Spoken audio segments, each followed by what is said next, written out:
cotidiano. Oferecimento Eletroshopping, móveis e eletrodomésticos nas melhores condições e ponto final. E Crédito Amigo do Banco do Nordeste, com juros mais baixos. Exclusivo, jornalismo da TV Tribuna consegue imagens da fuga audaciosa de um detento do Cotel. O circuito interno de TV mostra o detento saindo tranquilamente pela porta da frente do Cotel. Adolescente some de casa no Janga e deixa um bilhete que levanta suspeitas de que a garota estava sendo perseguida. CPI da CELP realiza a primeira audiência ouvindo consumidores lesados. Técnico Geninho se apresenta na Ilha do Retiro e já comanda o esporte contra o Paraná. O cotidiano começa agora.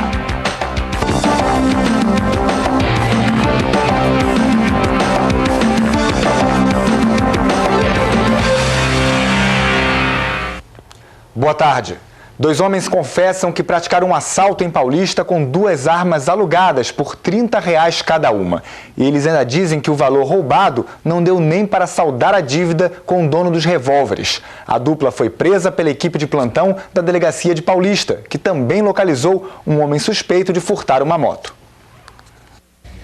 Marcone Lopes da Silva, de 22 anos, pegou a moto dentro de um condomínio no bairro de Pau Amarelo, em Paulista. O dono ainda viu quando o veículo estava sendo levado, mas não conseguiu evitar o furto. Nas proximidades da favela Chega Mais, Marcone emprestou a moto para Túlio José do Carmo Silva, de 20 anos. Os dois foram encontrados pela Rocan enquanto passeavam com a moto. Os dois confessam ter praticado o crime de furto qualificado e por isso estão sendo autuados em flagrante por furto e estão sendo encaminhados ao Cotel. Durante o plantão da delegacia de Paulista, a polícia prendeu também Adriano Soares Vasconcelos, de 27 anos, e Sérgio Murilo Sabino da Silva, de 18, que é ex-interno da Fundac do Cabo. Ele cumpria medida socioeducativa na unidade por latrocínio, mas conseguiu fugir durante a última rebelião, na semana passada. Os dois são acusados de assaltar uma fábrica de reciclagem no bairro de Engenho Maranguape, onde Adriano já tinha trabalhado. Eles revelam que tinham alugado 2 armas por R$60 para praticar o crime. O que eu peguei não deu nem para pagar o negócio da arma. O dono não achou ruim? Achou, né? Mas fazer o quê? Só quando ele sair, né? Para ver o que é que ele vai dizer, né? O que vai acontecer, né? Foi o que ele disse quando você foi devolver a arma e não tinha o pagamento todo?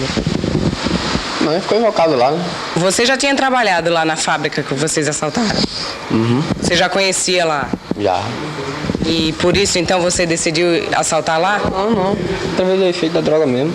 Vamos repassar isso ao distrito aqui de Paulista e do Janga a respeito desse elemento que aluga armas, que nós temos o nome dele e o endereço, para que seja investigado e o mesmo seja identificado.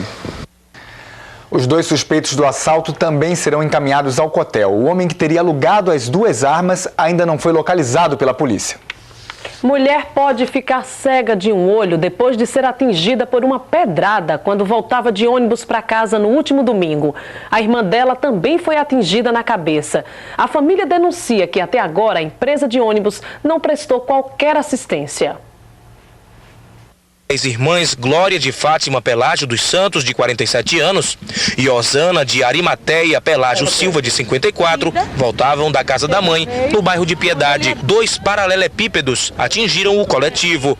Com o impacto, as janelas do ônibus foram quebradas. 2 pedras, que no caso uma afetou a face da minha tia e a outra, no caso, a minha mãe. Elas foram levadas por um combeiro para a unidade mista Torres Galvão e transferidas para o Hospital da Restauração. Osana levou pontos na cabeça e recebeu alta médica, mas continua se queixando de dores. Não estou ainda bem, tontura, moca. Levei ponto no ouvido. A situação mais grave é a de Dona Glória, que foi atingida nos olhos.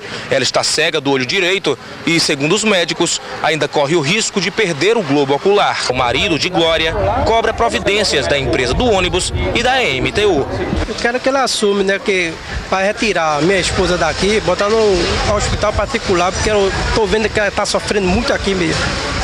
E quanto às cirurgias que os médicos disseram que ela deverá passar na face, existe previsão? Não, a previsão que ele me deu para mim para fazer a cirurgia dela no prazo de 20 dias. Aí não tem condição. A diretoria da empresa de ônibus Itamaracá informou que um médico da empresa já está no HR acompanhando o atendimento a Glória Pelágio, mas que a Itamaracá não estaria obrigada a arcar com despesas médicas ou pagamento de seguro porque não teve responsabilidade no incidente.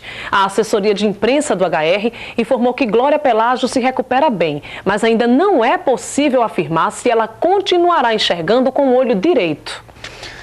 A adolescente some de casa depois de discussão com a mãe no bairro do Janga, em Paulista. Mas um bilhete deixado por ela dá a entender que a garota estava sendo perseguida.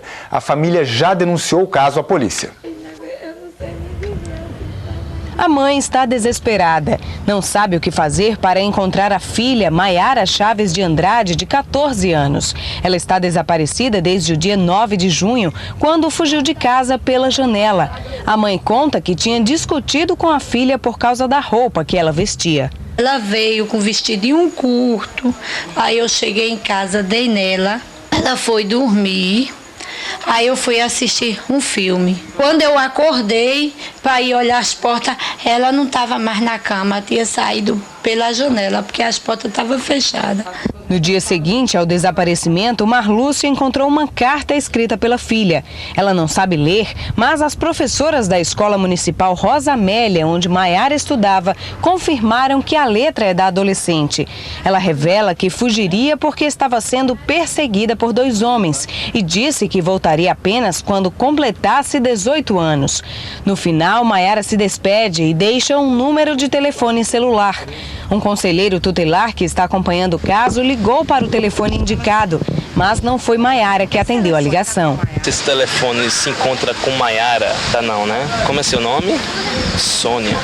O caso já está sendo investigado pela polícia. Fomos até a DPCA, comunicamos o fato, onde foi instaurado o inquérito. Já comunicamos o fato por meio de relatório ao Ministério Público e à juíza da infância da nossa cidade. De acordo com o Conselho Tutelar de Paulista, pelo menos 3 adolescentes com idade entre 12 e 14 anos desaparecem todos os meses no bairro do Janga. Alguns casos estão relacionados com envolvimento com drogas ou com relacionamentos amorosos. Mas a maioria dos adolescentes acaba voltando para casa espontaneamente. Quem tiver informações que possam ajudar a família de Maiara, ligue para o número da Gerência de Polícia da Criança e do Adolescente, GPCA. É o 3303-8078. Policiais militares cumprem mandado de reintegração de posse em um terreno no município de Moreno. 15 famílias moravam no local e desocuparam a área sem conflito. As 15 famílias que disseram não integrar nenhum movimento ocupavam o terreno às margens da BR-232 em Moreno há 1 ano e 2 meses.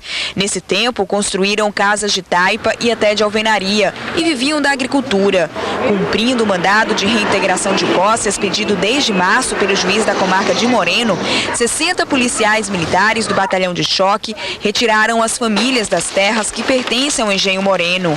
O proprietário do terreno disponibilizou um caminhão para que eles levem os seus pertences para onde quiserem. Algum morador se recusou a sair?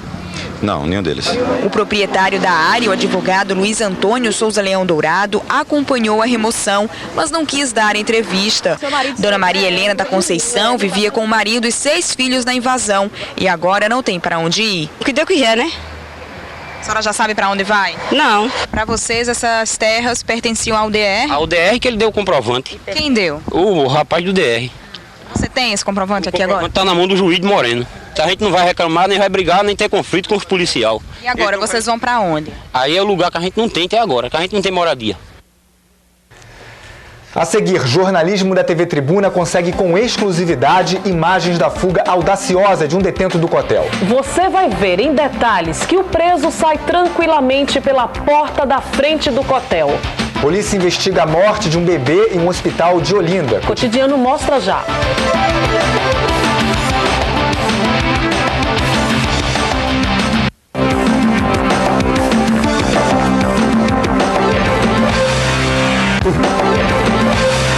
Dos 21 voos programados para esta manhã no Aeroporto Internacional dos Guararapes, 15 sofreram atraso. Segundo a Infraero, o atraso chegou a quase 2 horas. Para esta tarde estão previstas 47 chegadas e 46 partidas.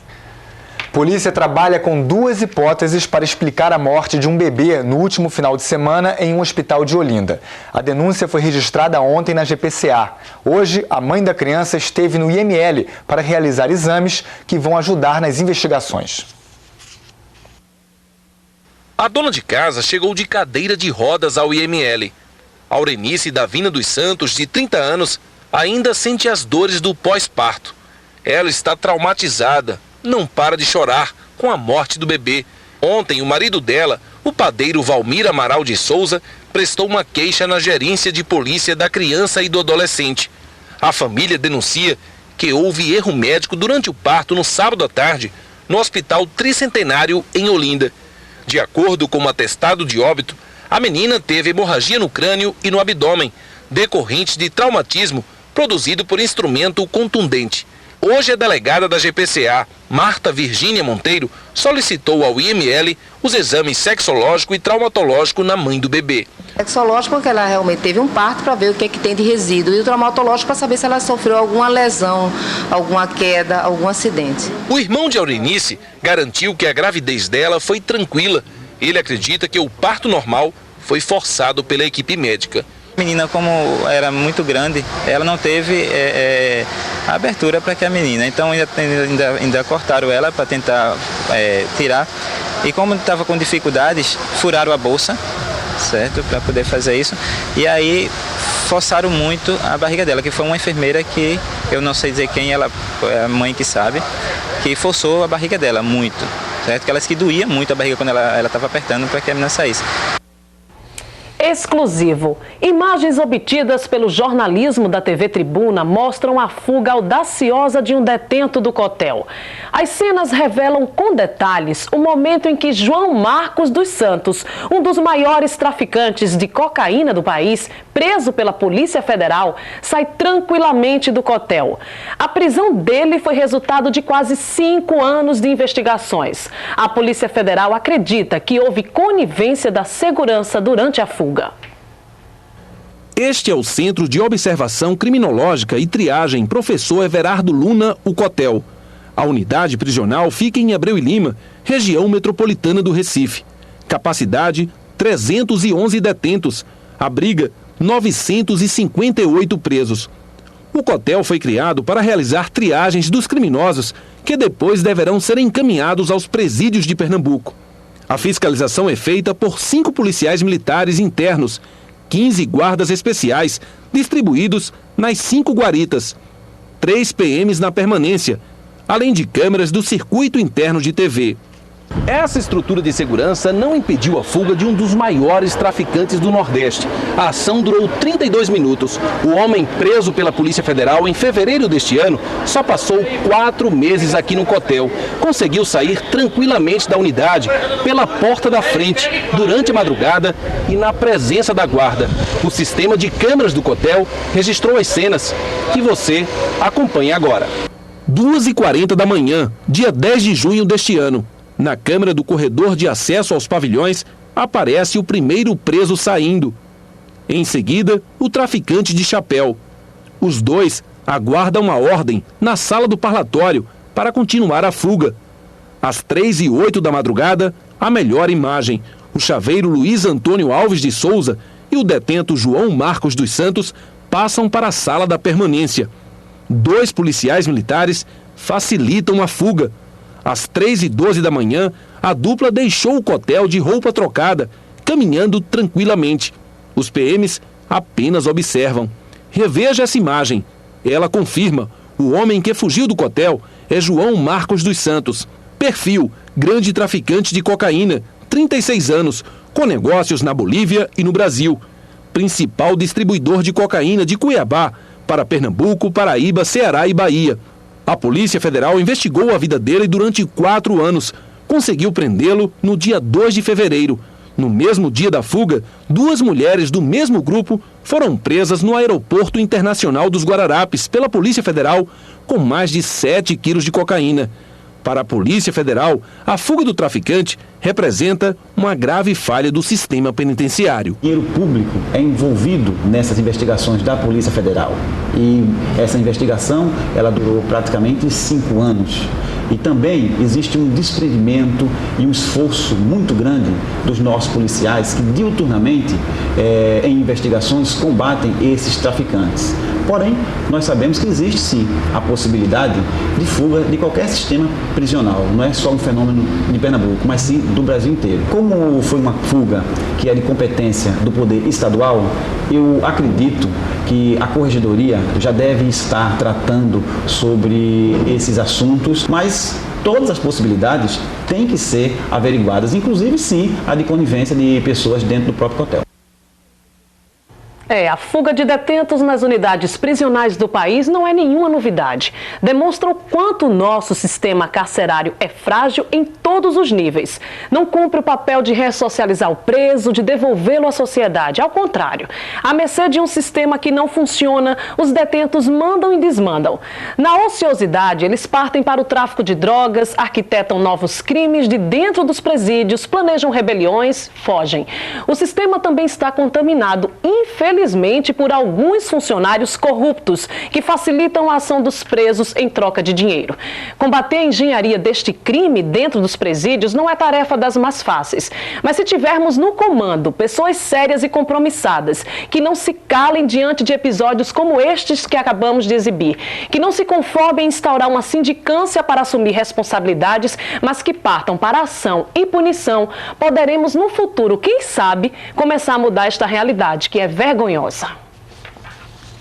E vamos aos destaques do Ronda Geral. Boa tarde, Sérgio. Boa tarde, Marcos Sugarrara. Que absurdo essas imagens aí que acabamos de ver, não é? Uma fuga tranquila do Cotel. Vamos voltar a este assunto daqui a pouquinho no programa Ronda Geral. E falando em presídio também, vamos exibir o segundo trecho do documentário Na Cruzeta das Palavras. O que tem de gente na rua querendo saber o que é água na sopa não está no gibi. Hoje nós vamos saber o que danado é água na sopa e outras expressões que caracterizam a linguagem da população carcerária. Documentário muito bom, cujo segundo trecho vamos mostrar hoje. Vamos mostrar também uma onda de azar que tomou conta dos assaltantes ontem. Em 4 casos, os assaltantes se deram mal, boa parte por azar. Veja só, teve um caso de um garoto menor de idade que participou de um assalto e depois os possíveis comparsas dele acharam que na divisão ele foi injusto e foram até a casa dele para ameaçá-lo. A mãe ligou para a polícia para proteger o filho que estava sendo ameaçado. Só que quando a polícia chegou lá, encontrou o filho com uma arma e o rapaz acabou sendo apreendido. No outro caso, 2 homens alugaram um revólver para praticar assaltos. Nem conseguiram arrecadar a grana necessária para pagar o aluguel da arma e ainda acabaram presos também. Um outro homem que assaltava em Afogados levou uma pisa da população. Foi preso, mas jura vingança de quem o agrediu.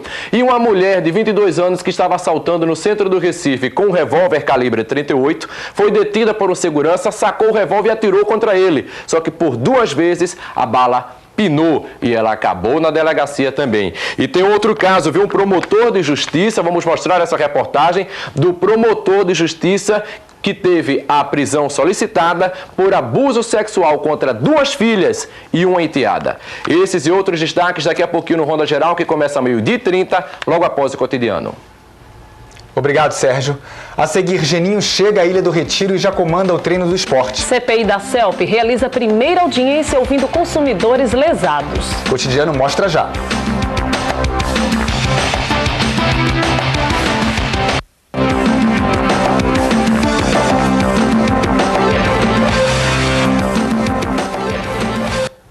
Futebol. Geninho, novo técnico do esporte, realizou hoje pela manhã o primeiro treino no comando do Leão. Os jogadores aprovaram a escolha do treinador e Geninho começa a avaliar o grupo para só depois pensar em contratações. Por enquanto, a missão dele é tirar o esporte da zona de rebaixamento. A diretoria do esporte trocou a estratégia de jovens treinadores pela experiência de um técnico renomado. Geninho trouxe com ele uma nova comissão. O treinador de goleiros Vanderlei Filho, o preparador físico Ridênio Borges, com quem já trabalha há 20 anos, e o assistente técnico Wilson Quiqueto. Mas Geninho deixou claro que não pediu a saída de Leivinha, que comandou a equipe interinamente até o jogo contra o América. Com 7 títulos nos últimos 7 anos, Geninho disse que aceitou o convite porque confia na qualidade do grupo. A necessidade de contratação vai depender da avaliação na primeira semana de trabalho. Muito precipitado eu chegar aqui, sentar no primeiro dia, não fiz nenhum trabalho com o grupo ainda e começar falando, eu vou fazer isso, vou fazer aquilo, vou fazer aquilo outro, vou mandar esse embora, vou trazer aquilo. Eu quero primeiro ter uma noção exata do que eu tenho na mão.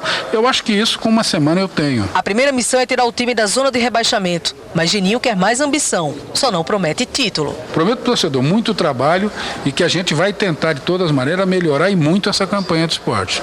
Nós vamos tentar chegar o mais longe possível. Se esse longe possível nos levar ao título, tudo bem. Mas você não pode prometer título num campeonato brasileiro onde você tem adversários poderosíssimos. Expectativa também de mudança no elenco. Osmar já foi embora, mas 2 devem ser dispensados. Apesar dos ajustes, o grupo aposta na experiência de Geninho para sair da zona do rebaixamento. Foi campeão brasileiro, já disputou por várias equipes, né? Então ele vai nos ajudar muito aí, por experiência, né? A gente sabe que é um treinador de ponta e que vem para nos ajudar. Para quem já atuou com Geninho, sabe que tudo vai mudar na Ilha do Retiro com a chegada do 3º treinador na temporada. Ele tem o seu estilo próprio, né, de trabalhar. Eu tive uma passagem feliz com ele, nós somos campeão paulista em 2003 pelo Corinthians. A gente espera repetir o mesmo sucesso, eu acho que ele vai acrescentar muito ao nosso elenco. A Polícia Rodoviária Federal iniciou hoje a Operação São João nas estradas de Pernambuco. 480 policiais, 60 viaturas e um helicóptero estão envolvidos no trabalho de orientação dos motoristas e fiscalização do trânsito. Os condutores devem estar atentos ao uso do cinto de segurança, manter os faróis acesos, não ingerir bebida alcoólica e garantir a manutenção do veículo antes de pegar a estrada. Aumenta a procura por lenha para fogueiras e fogos de artifício. Os consumidores aquecem as vendas para manter a tradição das festas juninas. Os clientes param, pesquisam o preço. Quem decide comprar a fogueira, justifica. O importante é manter a tradição. A gente não pode perder esse vínculo com o São João. Todos os anos a gente está aqui presente comprando a fogueira para manter a nossa tradição junina, né? Nosso Pernambuco, nosso arraial geral, né? Pernambuco é um verdadeiro arraial, a gente não pode perder a tradição. A comida de milho, a fogueira, isso aí a gente não pode perder a tradição. As opções de compra são variadas. Além dos butrins em Olinda, você pode encontrar fogueiras prontas na Avenida Abdias de Carvalho ou na Avenida Recife. Outro artigo tradicional da época junina são os fogos de artifício. 3 tiros, R$1 a unidade. Rojão, R$2 o saco. Palitinhos, R$4 a caixa. Estrelinha, até R$2, dependendo do tamanho. E traque de massa, R$4 o pacote. As barracas se espalham na Beira-Rio, bairro da Torre. Os vendedores dizem que o comércio aqueceu, mas lembram o perigo e os cuidados com os fogos de artifício. A gente orienta a partir de que idade eles podem ser usados, quais que servem para crianças e os que também não servem. Como é que foram essas vendas durante esse tempo? Boas, até agora boas, e a tendência essa semana é melhorar bastante. E amanhã, na antevéspera de São João, as repartições públicas estaduais vão fechar. Nas municipais, o ponto é facultativo. Nas federais, o expediente é normal. Bancos, mercados públicos, supermercados, comércios, correios e shoppings abrem normalmente. A unidade de queimados do Hospital da Restauração está reforçando o quadro de profissionais durante este período. O setor dispõe de 40 leitos para atender o público adulto e infantil. Quadrilhas e muito arrasta-pé no pátio de São Pedro, no Recife. As atrações da cultura pernambucana animam pessoas de todas as idades e encantam os turistas. O forró comanda o arrasta-pé. No pátio de São Pedro, o São João já começou.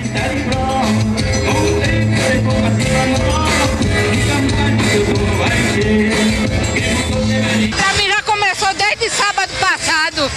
Tá dançando à vontade? Tá à vontade, já vim até de Caruaru, já fui lá e tudo. Elas vieram de longe, só para conhecer a festa junina. Esse forró que vocês têm aqui, nós lá não temos. Nós temos aquele forró de dançar bem agarradinho, aquelas coisas. Mas esse forró de festa, de quadrilha, assim, nós não temos lá em praças como nós estamos vendo aqui. Então acho muito bonito. E observar, já tá dando para aprender alguns passos? Dá mais ou menos. tem que ter animação, né? A animação fica por conta dos grupos de ritmos juninos que se apresentam no palco montado especialmente para o São João. São 2 apenas na noite desta quarta-feira, além também da apresentação formação da quadrilha Origem Nordestina. Com 40 componentes, a quadrilha do Morro da Conceição dita o ritmo junino. Como tema, amor e paixão no trilho do São João.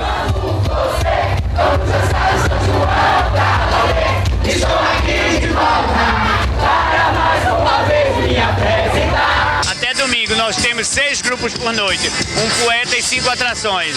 Aí temos a programação até domingo, a programação de São João. E pela semana começamos quarta, quinta, sexta e sábado, que é São Pedro.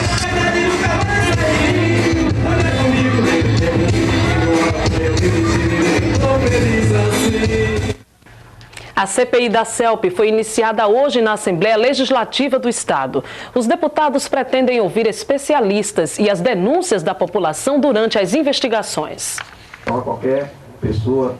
Representantes do Ministério Público, OAB e PROCON foram convidados para participar da audiência que deu início à CPI da CELP. O diretor do Instituto de Desenvolvimento Estratégico do Setor Energético, o Ilumina, foi convidado para abrir a CPI.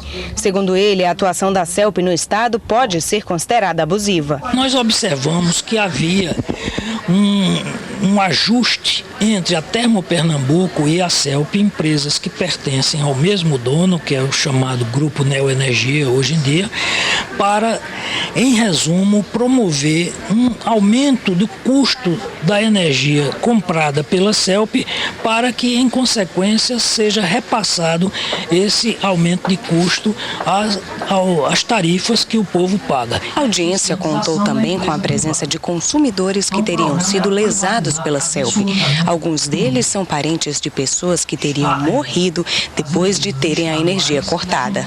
O presidente da CPI anunciou também a criação de canais de comunicação para que a população do estado possa participar ativamente da CPI. Hoje estaremos lançando um site, né, na internet, onde as pessoas vão poder fazer suas denúncias, suas sugestões.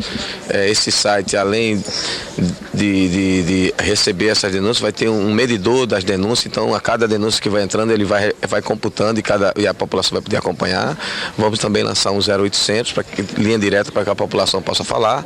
E vamos montar uma sala aqui onde as pessoas podem visitar com assessoria jurídica para receber todas as denúncias.